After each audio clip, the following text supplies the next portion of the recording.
Today in our 2018 Kia Sportage, we're going to be taking a look at and showing you how to install the CURT Class 3 Custom Fit Trailer Hitch Receiver, part number C13281. So here's what our hitch is going to look like once we have it installed. The cross tube is going to sit behind the bumper, so all we're going to see is the receiver tube sticking out, giving it that nice clean finished look to it. It is a Class 3 hitch, which means it's going to give us that 2" by 2" receiver tube opening. It's going to have a lot of different accessories on the market that we're going to be able to use. Now it has a reinforced collar, giving it added strength and just an overall nice look to it. Now the way we're going to mount any of those accessories, it's going to be in the side here, the hitch pin hole. That's going to be using a standard 5/8 pin and clip. Now they're not included, but you can pick one up on our website using part number PC3. As far as the safety chain connection points go, it's going to be a plate style welded to the bottom of the receiver tube, and as you can see, we're not going to have too much trouble getting most size hooks on or off. And it's nice that it's set back just slightly from the hitch pin hole, so we're not going to have to worry about it interfering with any kind of locking device if we are using one. The hitch is going to feature a 525-pound tongue weight, along with a 3,500-pound gross trailer weight rating. Now I do want to mention that you always want to check your Kia's owner's manual to make sure you don't exceed the maximum weight recommended by the manufacturer. And also, CURT does recommend the use of a stabilization strap for any non-trailer loads or any loads that are not supported by tires. Now if you need one of those straps, you can pick one up on our website using part number 18050. I'd like to give you a few measurements that will help you in deciding for accessories for your new hitch, such as a ball mount, bike rack, or even a cargo carrier. From the center of the hitch pin hole to the outermost edge of the bumper, it's going to be right about 5 inches. And from the ground to the inside top edge of the receiver tube opening, that's going to be right about 13 1/4 inches. Now that we've seen what the hitch looks like and gone over some of the features, let's show you how to get it installed. To begin our installation, we're going to either come to the back of our vehicle, and right by the exhaust, we're going to have this plastic panel on the outside.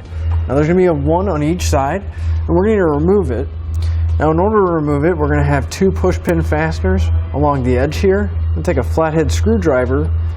If we come right to the center section, there's a little indentation. We're going to come and pop that center section out, and then come behind the outer section, and we can pull the rest of the clip out. Now if we move forward right behind the rear wheel, we're going to have another push pin fastener we're going to need to remove. So we're going to want to pull the wheel liner back just a bit so we can get a hold of that plastic cover. And if you look up, we're going to have these white plastic clips that are holding it in place on those studs. Now those are just kind of press fit in there, so you're going to want to give it a good tug to pull the panel down.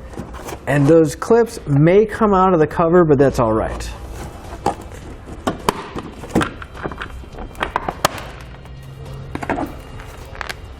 And since it did come out of the cover, you're just going to want to unthread it off the stud, and then we can just press it back into the cover. And if you're having a little bit of trouble getting it back in, just go ahead and grab you a set of pliers and press it until it pops back into place. We're going to need to lower our exhaust, so I'm going to take a strap to help support it. You're just going to want to find a solid point to hook it to.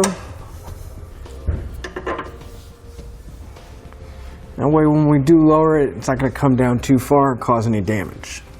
If we come to our muffler, we're going to find the rubber isolator and hangers. I'm just going to take a little bit of spray lubricant, spray them down, and it's going to make it a little bit easier to slide those off. Now we're going to have one on each side right behind the tailpipe.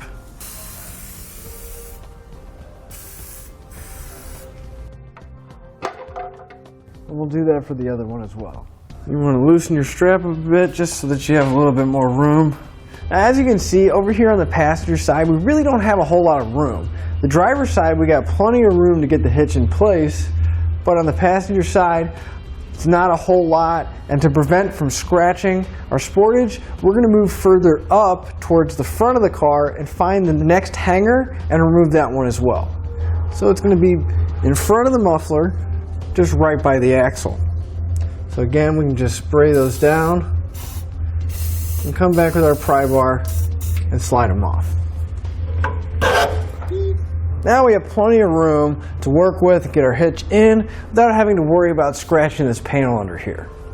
Now if we come to our frame here, we're going to notice that we have 2 2 threaded holes on the bottom and then 2 threaded holes on the side.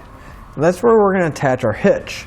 So I'm going to take a nylon wire brush and a little bit of spray lubricant, and I'm going to spray the threads and take that brush and clean them out. That way make it a little bit easier, and hopefully there won't be any debris or any rust that's going to prevent the bolts from threading in. Now we're going to do this for all the attachment points. We're going to have another 4 on the other side as well.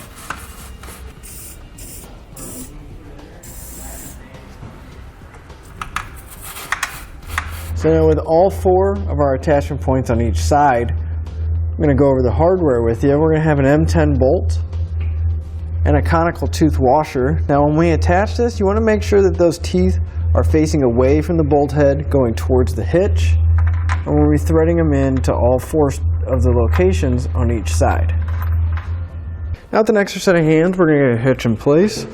We're going to line up the holes in our hitch with the threaded holes in the frame, and then we're going to take that bolt and conical tooth washer and get at least 1 started on each side. That way to help support the hitch.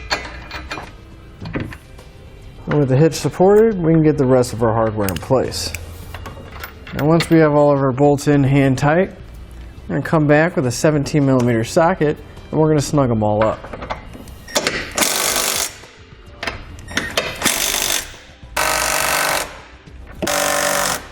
And we'll repeat that for the other side as well. I'm going to come back with that same 17mm socket and a torque wrench, and I'm going to torque all my hardware down to the specified amount in the instructions. We'll repeat that for all of our remaining hardware. With the hitch secured, we can go ahead and put our exhaust up. So we're going to lift up and slide that rubber isolator back on the hanger. And we'll do that for the other remaining ones as well. Then we're going to remove the strap. And to get this panel up, you're just going to want to line everything back up. Kind of get it loosely into position. You might have to pull the wheel well liner back a little bit. Kind of work it into place. And you're just going to want to push up, and those clips will re-engage. And we'll reinstall those push pin fasteners. Now with these, you're going to want to leave that center section kind of pushed out.